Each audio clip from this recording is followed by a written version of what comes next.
আজকে চলে এসেছি বাবা বৈদ্যনাথ ধাম। যে বৈদ্যনাথ ধাম কলকাতা শহরের খুব কাছাকাছি, আরও বলা যেতে পারে পশ্চিমবঙ্গের খুব কাছাকাছি। এটা হচ্ছে ঝাড়খণ্ডের মধ্যে পড়ে। জায়গাটার নাম হচ্ছে আপনারা সবাই জানেন দেওঘর। এটা বাবা ধাম নামেও পরিচিত। মহাদেবের যে দ্বাদশ জ্যোতির্লিঙ্গ অর্থাৎ 12টা যে জ্যোতির্লিঙ্গ আছে, সেই জ্যোতির্লিঙ্গের একটা জ্যোতির্লিঙ্গ হচ্ছে এই বাবা ধাম।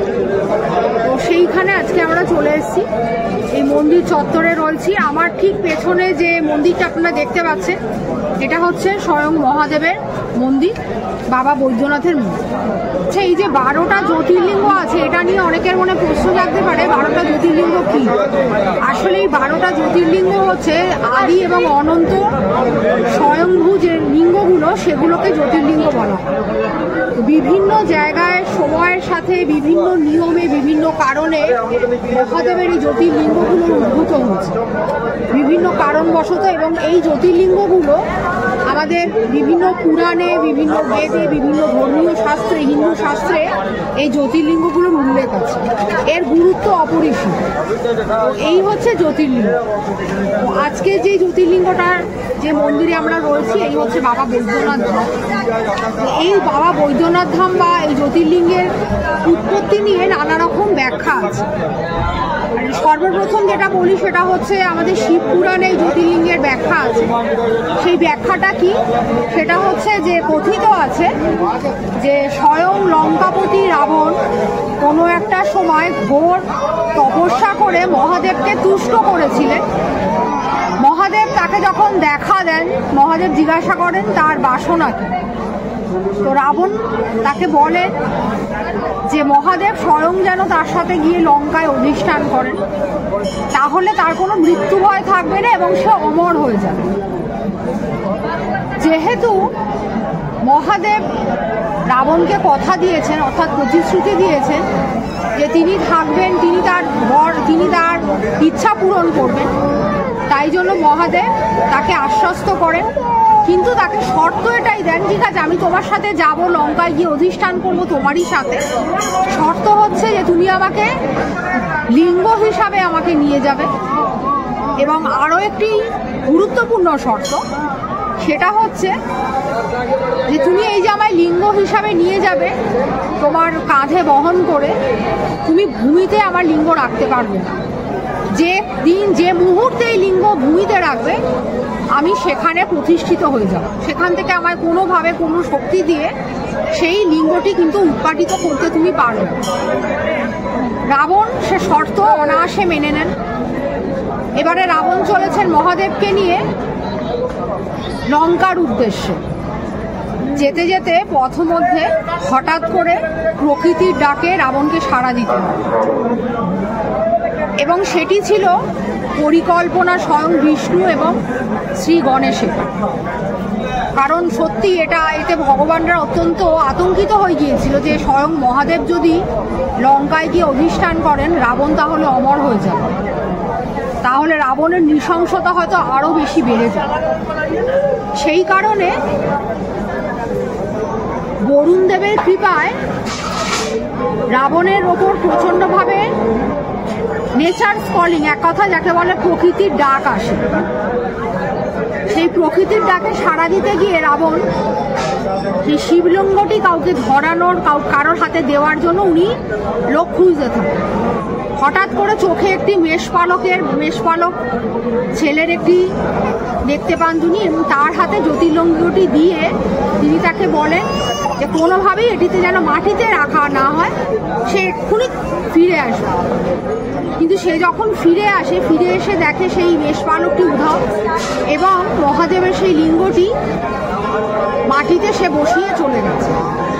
তা দেখে রাবণ সঙ্গে সঙ্গে সেই লিঙ্গটিকে সেই ভূমি থেকে সরানোর চেষ্টা করে, প্রচণ্ড বেগে তা উৎপাটনের চেষ্টা করে, কিন্তু তাতে তিনি অসমর্থ হন।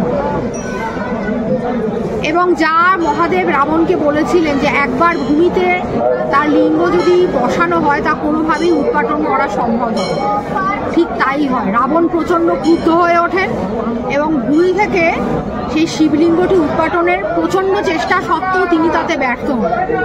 ব্যর্থ মনোরথ হয়ে রাবণ ফিরে যান লঙ্কায়।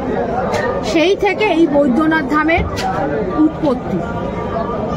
এই হচ্ছে একটি ব্যাখ্যা। তবে আরও একটি ব্যাখ্যা, শিব পুরাণেও এই বৈদ্যনাথের একটি ব্যাখ্যা পাওয়া যায়। সেটি হচ্ছে রাবণ একটি সময় প্রচণ্ড তপস্যার কারণে একের পর এক তার 10টি মাথা শিরচ্ছেদ করতে থাকে, অর্থাৎ একের পর এক মাথা তিনি কাটতে শুরু করেন। এই ভয়ঙ্কর তপস্যা দেখে মহাদেব স্বয়ং এসে হাজির হন এবং হাজির হয়ে তিনি তাকে সেই কাজ থেকে রত করেন এবং এরপর মহাদেব রাবণের একের পর এক মাথা জুড়ে দেন এবং তাকে নীরব করেন। তার সেই ভয়ঙ্কর জখম থেকে তাকে সারিয়ে তোলেন। এটাও একটা কারণ, এই যে বৈদ্যনাথ ধাম এই নামের এটাও একটা কারণ।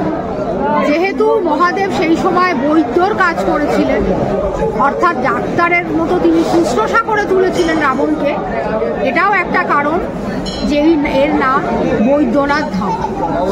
তো আপনাদেরকে আমি বললাম যে বৈদ্যনাথ ধাম এটা জ্যোতির্লিঙ্গের একটা জ্যোতির্লিঙ্গ। আর এই যে দেখতে পাচ্ছেন আপনারা মন্দিরটা, এই যে চূড়াটা দেখুন ভালো করে, ত্রিভুজ আকৃতি। এই হচ্ছে ত্রিভুজ আকৃতি এই মন্দির। মন্দিরের সঠিক প্রতিষ্ঠা নিয়ে নানা রকম মত আছে। যেমন কেউ কেউ বলেন যে 8th সেঞ্চুরিতে গুপ্ত রাজাদের আমলে রাজা আদিত্য সেন এই মন্দিরটির প্রতিষ্ঠা করেন এবং পরবর্তীকালে মুঘল আমলে সেই সময় রাজা মান সিং, মেবারের রাজা মান সিং এই মন্দিরটির সংলগ্ন একটি পুষ্করিণী তৈরি করেন। আর এই যে গম্বুজাকৃতি আপনারা যে ত্রিভুজাকৃতি যে মন্দিরের চূড়াটি দেখতে পাচ্ছেন, এটার হাইট হচ্ছে 72 ফিট, সাধারণ স্টোন দিয়ে তৈরি এবং একদম মাথায় যেহেতু আলো জ্বলছে, হয়তো আমি আপনাদেরকে ক্যামেরায় বোঝাতে পারছি না, কিন্তু এর ওপরে 3টে সোনার কলস আছে এবং একটা 8 পাপড়িযুক্ত একটি পদ্ম ফুল আছে। আর এই মন্দির চত্বরে টোটাল 21টা মন্দির আছে। সেই মন্দিরগুলো যেমন ধরুন শ্রী হনুমানজির মন্দির, মা সরস্বতীর মন্দির, মা তারার মন্দির, তারপরে নারায়ণের মন্দির, লক্ষ্মী মহাদেব মা পার্বতীর মন্দির, মহাকাল কালভৈরবের মন্দির, এরকম অনেকগুলো মন্দির আছে। এই যে মন্দিরটা, এই যে বাবা বৈদ্যনাথ ধাম, শুধুমাত্র জ্যোতির্লিঙ্গের কারণেই যে এটা প্রসিদ্ধ তা নয়, এটার গুরুত্বপূর্ণ আরও একটা কারণ আছে। সেটা হচ্ছে এই যে আপনারা মন্দিরটা দেখতে পাচ্ছেন, মন্দিরের দেখুন চূড়া থেকে একটা লাল ফিতে চলে যাচ্ছে। ওই পেছন দিকে আর একটা মন্দির আছে, ঠিক উল্টো দিকে, পেছন দিকে ঠিক উল্টো দিকে আর একটা, ওই যে লাল যে ফিতেটা দেখুন চলে গেছে, ওটা আর একটা মন্দিরের সাথে সংযুক্ত। ওই মন্দিরটা হচ্ছে স্বয়ং মায়ের মন্দির, মা পার্বতীর মন্দির এবং এটা হচ্ছে একটা পীঠ। এখানে মা পার্বতী অর্থাৎ সতীর হৃদয় খণ্ডিত হয়ে পড়েছে। 51 পীঠের একটা পীঠ হচ্ছে এটা, একটা সতী পীঠ। এখানে মায়ের হৃদয় পড়েছিল, তাই জন্য আরো এই বাবা বৈদ্যনাথ ধাম এত বিখ্যাত। অর্থাৎ মহাদেব এবং মা সতী, মা পার্বতী দুইয়ের আশীর্বাদ এখানে মানুষের ওপর পড়ে। এখানে যদি কখনো আসেন, দেওঘর ঝাড়খণ্ডের যা অধীন বর্তমানে, দেওঘরের এই বাবা বৈদ্যনাথ ধাম যা জ্যোতির্লিঙ্গ এবং মা সতীপীঠ, অবশ্যই একবার চেষ্টা করবেন আসা। মন্দির মোটামুটি সকাল 5:30 6টা থেকে খুলে যায়, সারাদিন খোলা থাকে। মোটামুটি বিকেল 5টা অবধি মন্দিরে মহাদেবকে জল ঢালা যায়, তারপরে 2 ঘন্টার জন্য মন্দির বন্ধ হয়। আবার 7টা সাড়ে 7টা থেকে আবার মন্দির খোলে। তখন জলটা ঢালা যায় না, তখন মহাদেবের আরতি হয়, অভিষেক হয়, অনেক কিছু হয়। তারপরে সম্ভবত রাত্রি 10টা 11টা অবধি হয়। তবে একটা কথা বলছি, এই যে ভিডিওটা আপনারা খেয়ে কবে দেখবেন আমি জানি না, কারণ আপনারা জানেন সব নিয়ম সব জায়গারই একটা পরিবর্তন হয়।